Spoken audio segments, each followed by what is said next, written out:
नमस्कार, मैं हूं मनोज सैनी। मिड सेशन में आपका स्वागत है। और आज एक बार फिर हम आपके सामने हैं 5 बड़ी खबरों को लेकर। इन बड़ी खबरों में आपको वही राजनीति की खबरें होंगी, कुछ दिलचस्प खबरें भी होंगी और एक ऐसा मामला भी आपको देखने को मिलेगा जिसको देखकर आपको लगेगा कि आखिर ऐसा भी होता है क्या।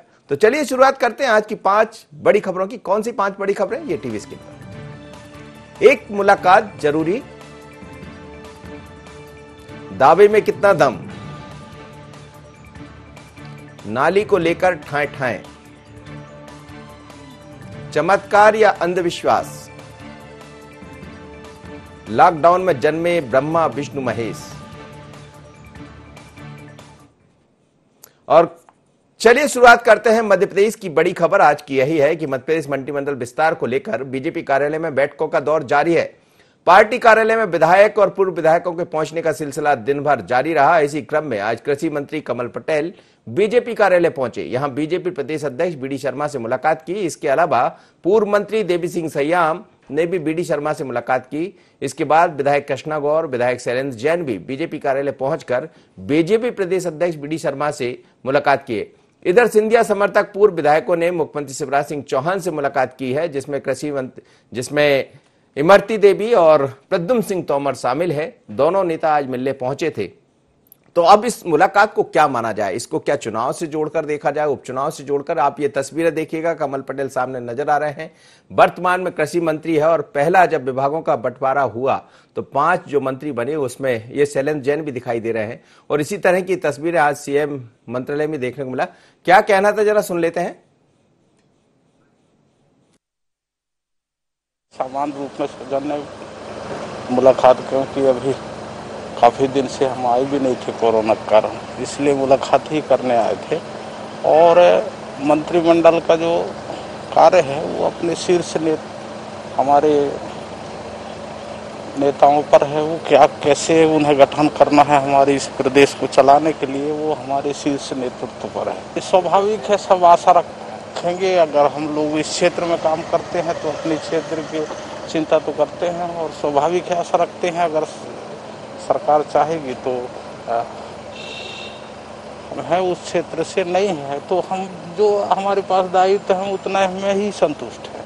मंत्रिमंडल का विस्तार होना भी चाहिए, बहुत प्रतीक्षित है और सीमित लोगों के साथ काम करने में निश्चित रूप से कठिनाई हो रही होगी। और हालांकि ये मानिए मुख्यमंत्री जी का विशेषाधिकार है, उनको कब करना है और किसको करना है, लेकिन मैं समझता हूँ कि शीघ्र हो जाना चाहिए। अब सागर में चूंकि कद्दावर नेताओं का बड़ा जमावड़ा है, इस वजह से थोड़ी सी दिक्कत है, लेकिन माननीय मुख्यमंत्री जी सबसे बातचीत करके और ठीक निर्णय करेंगे। अपने यहाँ दावा पेश नहीं किया जाता है, अपना विचार रखना चाहिए। अपना लोग आते हैं, अपना विचार रख के चले आते हैं। ये कोई दावेदारी करने का प्रश्न नहीं है। माननीय मुख्यमंत्री जी तक अपने विचारों से अवगत कराने का या संगठन को अपने विचारों से अवगत कराने का प्रश्न है, तो हर व्यक्ति का अधिकार है, उसको करना चाहिए। चलिए, शैलेंद्र जैन थे और इसके अलावा देवी सिंह सरेयाम भी खड़े हुए थे और वो कह रहे थे कि हम तो पार्टी के कार्यकर्ता हैं, मंत्री बनाना नहीं बनाना ये सरकार का काम है, लेकिन बनाए तो बेहतर, ना बनाए तो भी हम तो खुश हैं। और ऐसे कार्यकर्ता, ऐसे लोग बहुत कम देखने में आते हैं। इसी खबर पर हम चर्चा करेंगे। हमारे साथ इस वक्त जुड़ रहे हैं संदीप मिश्रा। संदीप, क्या कहेंगे? आज लगातार बैठकों का दौर जारी है, मेल मुलाकात दिखाई दे रही, और ये आज की बात नहीं है, बीते हम 1 हफ्ते से देख रहे हैं कि जिसको जैसा मौका मिल रहा है वो पहुंच रहा है। बीडी शर्मा से मिलते हैं, भगत जी से मुलाकात होती है, या फिर मुख्यमंत्री शिवराज सिंह चौहान से मुलाकात होती। कईयों को ऐसा भी देखा कि वो डॉक्टर नरोत्तम मिश्रा के बंगले पर पहुंचते हैं। तो ये मेल मुलाकात कब खत्म होगी? ये उपचुनाव की मुलाकात है या फिर मंत्रिमंडल विस्तार की? देखिए, उपचुनाव तो कम, लेकिन यहाँ पर अगर हम बात करें तो मंत्रिमंडल विस्तार को लेकर के ज्यादा सुगबुगाहटें तेज है, क्योंकि जिस तरह से लगातार विधायकों का और पूर्व मंत्रियों का लगातार आना यहाँ पर चल रहा है और अपनी अपनी कहीं ना कहीं यहाँ पर दावेदारी पेश कर रहे हैं। अभी जैसे कि आपने सुना, शैलेंद्र जैन बीजेपी के वरिष्ठ विधायक माने जाते हैं, रायपुर से बड़ा सागर से बड़ा चेहरा माने जाते हैं और उन्होंने साफ कहा है कि मंत्रिमंडल विस्तार में कहीं न कहीं अब देरी हो रही है और मंत्रिमंडल विस्तार हो जाना चाहिए। दावेदारी में भी खुद हालांकि खुल करके उन्होंने नहीं कहा, लेकिन दबी जुबान में कहीं न कहीं वो स्वीकार कर रहे हैं कि वो भी दावेदारों में से हैं। देवी सिंह सयाम ने भी खुले तौर पर नहीं कहा, लेकिन उन्होंने भी कहीं न कहीं एक तरह से अपनी उपस्थिति दर्ज की। उनका साफ कहना था कि मंडला को प्रतिनिधित्व मिलना चाहिए और सरकार जहां तक है कि प्रतिनिधित्व देगी। तो एक तरह से खुले तौर पर यह कहा जा सकता है कि यहाँ पर दावेदारी पेश करने नेता लगातार पहुंच रहे हैं और उसी कड़ी में यहाँ पर आज फिर से पहुंचे थे। यहाँ पर प्रदेश अध्यक्ष बीडी शर्मा से उनकी मुलाकात हुई, करीब 20 मिनट के आसपास बंद कमरे में मुलाकात चलती रही। हालांकि अंदर क्या बात हुई खुल करके इन्होंने खुद कहा कि हम अंदर की बातें बाहर नहीं कर सकते, लेकिन हम चाहते हैं कि मंत्रिमंडल का विस्तार अब जल्दी हो जाए। लेकिन होगा कब? संदीप, खबरें क्या मिल रही है, कब तक ये मान लिया जाए? अभी तो यही है कि तारीख पर तारीख दिखाई दे रही है, फिर लगता अभी फिर चर्चा है कि 23-24 तारीख को मंत्रिमंडल का विस्तार की बात कही जा रही थी, लेकिन अब ये मान लिया जाए कि 31 मई के पहले मंत्रिमंडल का विस्तार हो जाएगा, ये मामला जून तक पहुंच जाएगा। देखिए 25 से, जैसे कि अभी आपने कहा, 25 से 31 के अंदर इसका फैसला हो जाएगा और संभावित है कि 25 तारीख को शपथ भी हो सकती है मंत्रिमंडल की। जिस तरह से बातें निकल करके सामने आई हैं कि अब करीब करीब सभी जो परतें थी तो वो खुल चुकी हैं, करीब करीब लिस्ट भी अब तैयार हो चुकी है। अब नेताओं को भले आना जाना चल रहा है, क्योंकि सभी नेता नहीं जानते कि उनको शामिल किया जा रहा है या नहीं, क्योंकि सारी जानकारियां सारे नेताओं को भी बीजेपी में नहीं दी जाती। संगठन यहाँ मजबूत होता है, आप जानते हैं सर्वोपरि संगठन होता है बीजेपी का, और संगठन जिसको कहता है वही मंत्री बनता है। यहाँ नाराजगी के लिए भी ज्यादा जगहें नहीं होती हैं, इसलिए कोई भी नेता ज्यादा नाराजगी नहीं दिखा सकता। यहाँ पर प्रदेश अध्यक्ष से अपनी अपनी इच्छाएं जरूर व्यक्त कर रहे हैं नेता, जो कि वो रोज देखने को मिल रहा है, लेकिन करीब करीब यहाँ पर फाइनल हो चुका है। जी चलिए ठीक है संदीप, आपका बहुत धन्यवाद। आप ध्यान रखिएगा 25 तारीख का भी, और जब 25 तारीख होगी तो फिर देखेंगे मंत्रिमंडल का विस्तार होता है या फिर एक तारीख हम इंतजार करेंगे कि कोई नई तारीख दिखाई देगी।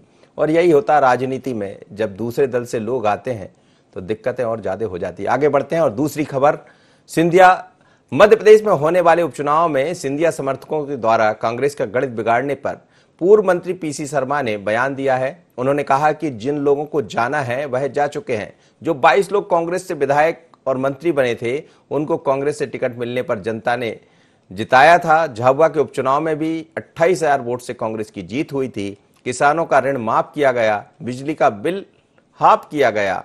आज बिजली का बिल लोगों को झटका दे रहा है। पीसी शर्मा ने कहा कि इन 22 लोगों को किस बात पर जनता वोट देगी, जिन लोगों ने करोड़ों का लेन देन करके दल बदला हो। पूर्व मंत्री प्रभुराम चौधरी द्वारा उनके समर्थकों को बीजेपी की सदस्यता दिलाने पर भी पीसी शर्मा ने सवाल खड़े किए। उन्होंने कहा जो साथ जा रहे हैं वो भी कांग्रेस को वोट डालेंगे, 22 सीटें कांग्रेस की सुरक्षित है।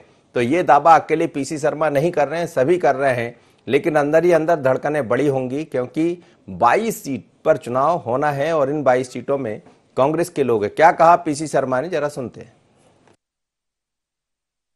ये 22 लोग जो विधायक बने और मंत्री बने, ये कांग्रेस के चिन्ह पे बने थे। कमलनाथ जी के नेतृत्व में कांग्रेस के पंजे पे इन्होंने मध्य प्रदेश में वोट दिया था और इसको अप्रूव किया जनता ने मध्य प्रदेश की, जब झाबुआ का चुनाव हुआ कि 28,000 मतों से कांग्रेस जीती कमलनाथ जी के नेतृत्व।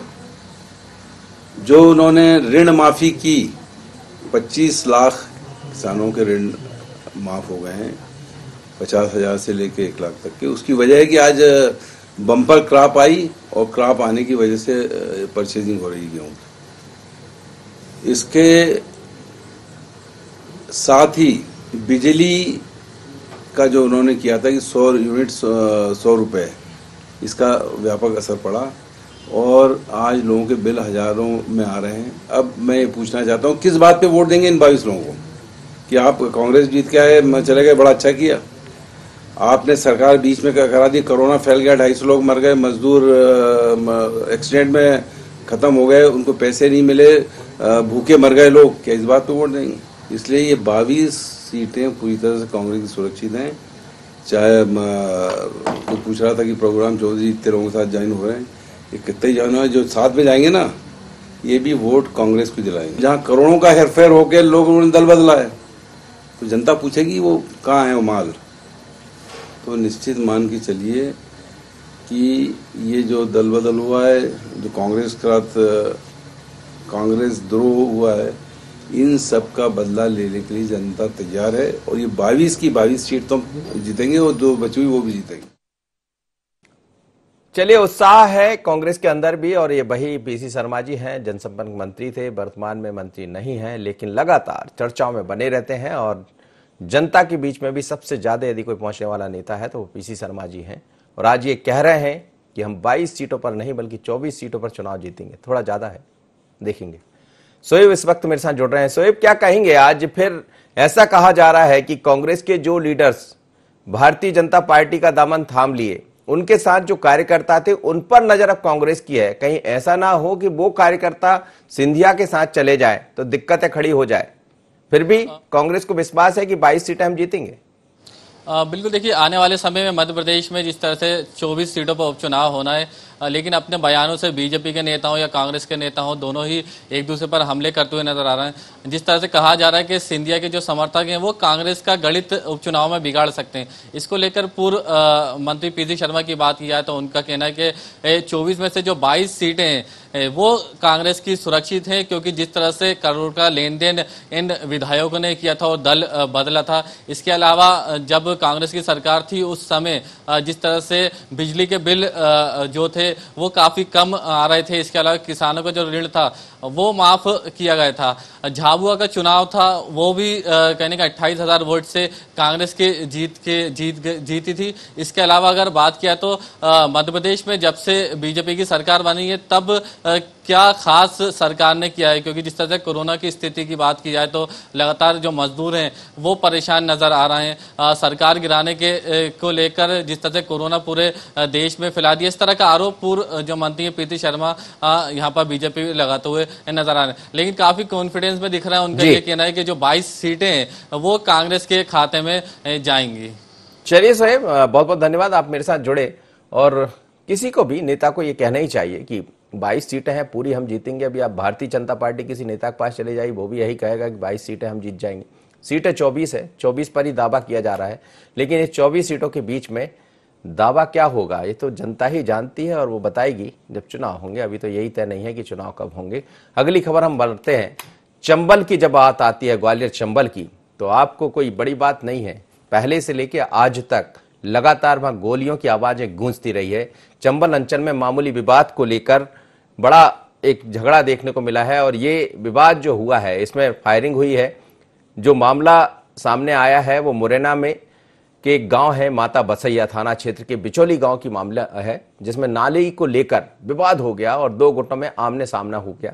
पुरानी रंजिश और गंदे पानी के भराव को लेकर जमकर फायरिंग हुई, दोनों पक्षों में पथराव भी हुआ। इसका वीडियो सामने आने के बाद पुलिस भी वहां पर पहुंची और 4 लोगों के खिलाफ मामला दर्ज किया है और साथ ही 4 लोग उसमें घायल भी हुए, जिन्हें इलाज के लिए अस्पताल में भर्ती कराया गया है। फायरिंग के बाद से गांव में तनाव की स्थिति बनी हुई है। वहीं पुलिस ने दोनों गुटों की ओर से मामला दर्ज कर जांच शुरू की है। नाली को लेकर ठाएं ठाएं कैसी हुई, जरा ठाएं ठाएं की आवाज भी सुनिएगा आप, और मैं चाहूंगा जरा सुनाइए, दिखाइए विजुअल्स।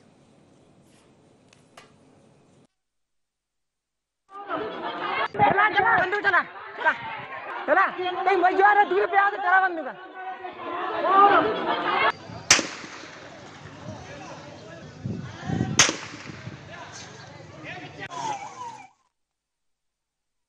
थाना माता बसैया क्षेत्र के अंतर्गत गांव बिचौली में अभी आपसी पक्षों में लड़ाई होने की खबर आई है, जिस पर कि थाना प्रभारी और संबंधित अधिकारी है वो वहाँ पे मौके पर पहुँच गए, उसको कंट्रोल कर लिया। ये नाली को लेकर और पानी के रुकाव को लेकर 2 पक्षों में लड़ाई हुई, जिनमें पुलिस से रंजिश चली आ रही थी। इसमें यह सूचना भी मिली है कि दोनों पक्ष से फायरिंग भी हुई है। उसके जो साक्ष्य एकत्रित किए जा रहे हैं, इसमें लगभग 4 से 5 लोग दोनों पक्षों से घायल हुए हैं, जिनको कि इलाज के लिए रवाना कर दिया गया है। कोई भी गंभीर रूप से घायल होने की सूचना नहीं है। थाना प्रभारी जो है तत्काल मौके पहुंच गए हैं और अग्रिम जो वैधानिक कार्रवाई की जाए। चलिए, वहां के एडिशनल एसपी है जो ये कह रहे हैं कि मामले की जांच की जा रही है। जांच क्या करेंगे एडिशनल साहब, देखिए तो ठाई ठाई की आवाज आ रही थी। सब कुछ मिल जाएगा आपको। सड़क पर गोली जो चलती है उसके खोखे हैं वो भी दिखाई दे रहे थे। फिर भी जांच होगी और जांच में क्या क्या पाया जाएगा। संवाददाता मुकेश मेरे साथ जुड़ रहे हैं। मुकेश, क्या स्थिति है उस गांव की जहां गोलियां चली थी? उसके बाद भी कहा जा रहा है कि लोग आमना सामना हुआ है, तो क्या अभी माना जाए कि मामले को निपटा लिया गया है पुलिस की तरफ से?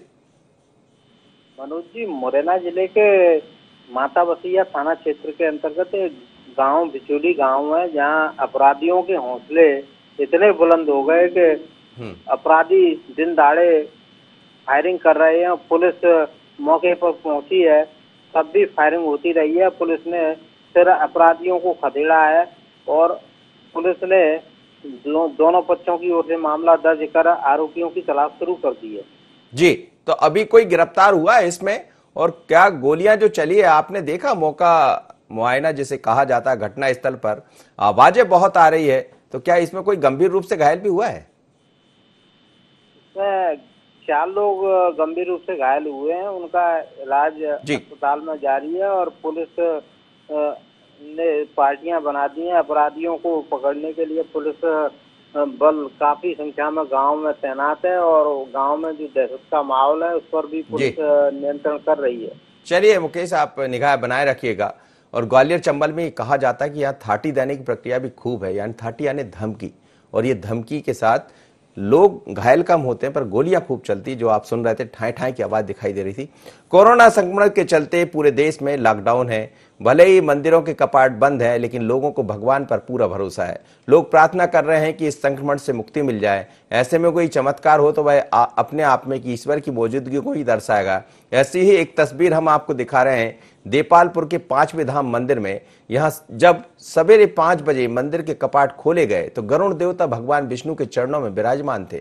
जब मंदिर में पुजारी भगवान विष्णु का पूजन कर रहे थे तब गरुड़ करीब 2 घंटे तक लक्ष्मी नारायण की गोद में बैठे रहे। पंडितों का मानना है कि संकट के इस काल में भगवान लक्ष्मी नारायण की सवारी खुद चलकर आई है। इसे लगता है कि देश में आया कोरोना संक्रमण जल्द समाप्त होगा। आपको बता दें कि इस मंदिर में 24 अवतार भगवान है। लक्ष्मी नारायण शेषनाग की सैया पर विराजित है और माता लक्ष्मी उनके चरण दबा रही है। क्या है वहाँ के जो मंदिर के सचिव है उनका क्या कहना है, और तस्वीरें भी आप देखिएगा। पहले ये तस्वीर देखिएगा, इसमें गरुड़ नजर आ रहा है। ये देखिएगा, आप नीचे की तरफ बैठ गए जाकर माता जी के चरणों में। और यदि इस तरह की स्थितियां बनती है तो फिर ये कहा जाता है कि भगवान की कृपा हो गई है, लेकिन कोरोना का कहर जारी है। चिंटू वर्मा ने क्या कहा, जरा सुन लेते हैं। क्योंकि तपोभूमि है, देश का 5वां धाम है, वर्षों तक गुरुदेव ने इस पावन धरा पर यज्ञ किया है और आज अमावस्या भी है, सावित्री वट वृक्ष की आज पूजा भी हो रही है, शनि जयंती भी है। आज इस 3 संयोगों के बीच भगवान लक्ष्मी नारायण के वाहन गरुड़ जी का मंदिर के अंदर आगमन होना, मंदिर के शिखर पर तो ये विराजित रहते ही हैं, लेकिन भगवान के श्री चरणों पर आकर भगवान की आज सेवा इन्होंने की। और आपने देखा होगा कि जब बच्चे मंत्रोच्चार कर रहे थे तो तब भगवान गरुड़ जी नृत्य भी कर रहे थे। चलिए, दिलीप हमारे संवाददाता इस वक्त जुड़ रहे हैं देपालपुर से। दिलीप, 5वां धाम तो मैंने देखा है किस तरह का धाम है और धाम की बड़ी चर्चा होती है, लेकिन क्या गरुड़ महाराज वहां से चले गए, वहीं विराजे अभी?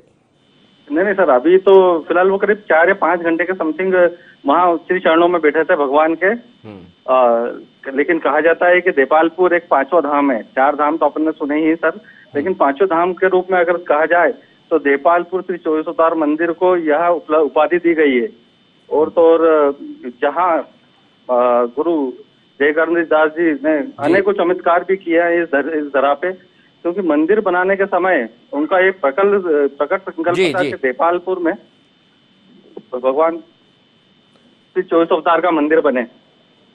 चलिए, ये कहा जाता है मुकेश कि वो गुरुदेव आपके जो थे उनकी काफी चर्चाएं थे उस क्षेत्र में, और गुरुदेव के आशीर्वाद से ये 5वां धाम बन गया।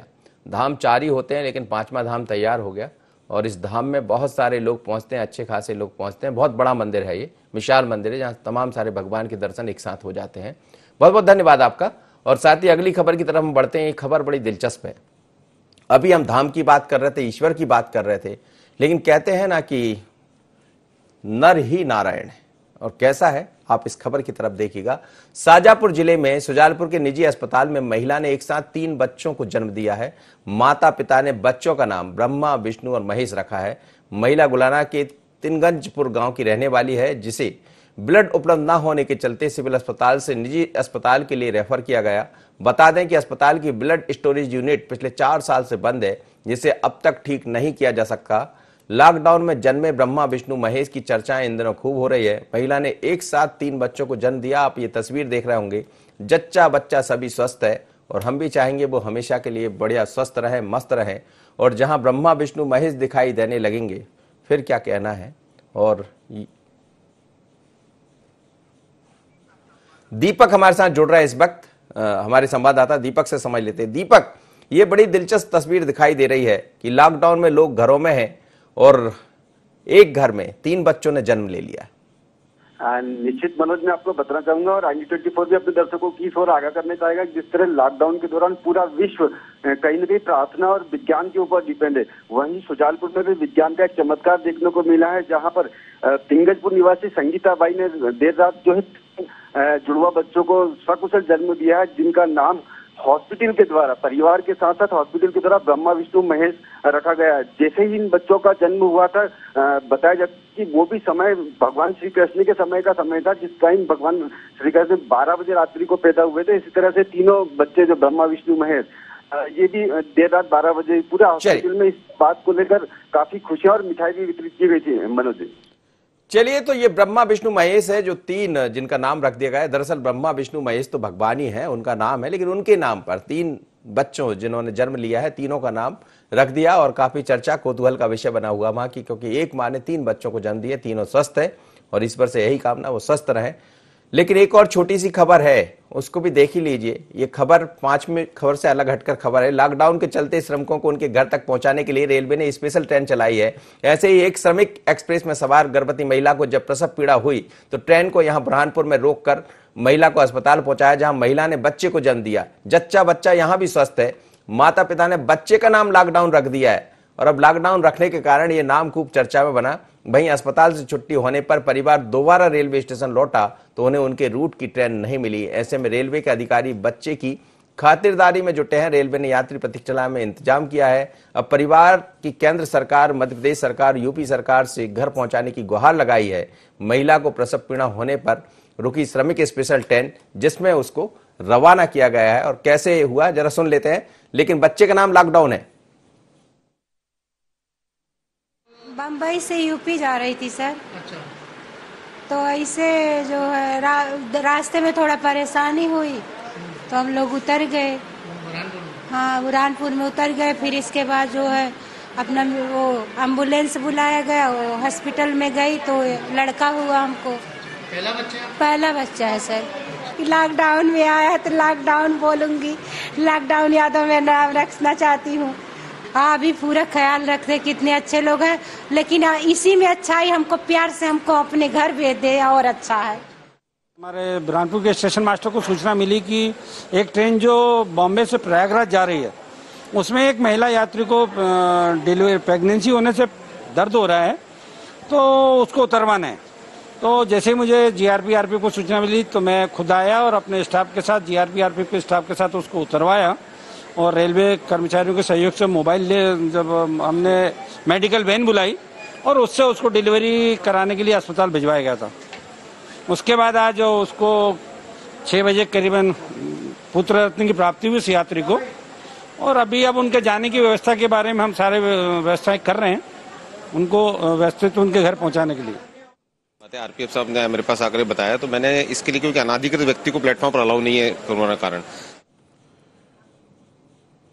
चलिए, तो रेलवे के तमाम सारे लोग वहां मौजूद थे और बड़ा गजब है, जहां जैसा घटित हो जाता वैसे ही नाम रख दिया जाता। इस समय हम सब लॉकडाउन में जी रहे हैं। बच्चे ने जन्म लिया तो बच्चे का नाम ही लॉकडाउन रख दिया। आपको जानकर आश्चर्य होगा कि एक जगह एक बच्चे का नाम कोविड-19 भी रख दिया है। तो अभी देखिए आगे आगे होता है क्या। लेकिन कुछ दिलचस्प खबरें थी जो आपने देखा कि ब्रह्मा, विष्णु, महेश भी आपको नजर आ गए, लॉकडाउन भी नाम रखा गया, लेकिन ठाए ठाए भी गोली चली। तो यदि मिड सेशन की 5 बड़ी खबरों को देखना है तो बने रहिएगा मिड सेशन पर। फिर लौटेंगे आपके साथ। अभी बने रहिए IND24 पर। मुझे दीजिए इजाजत। नमस्कार।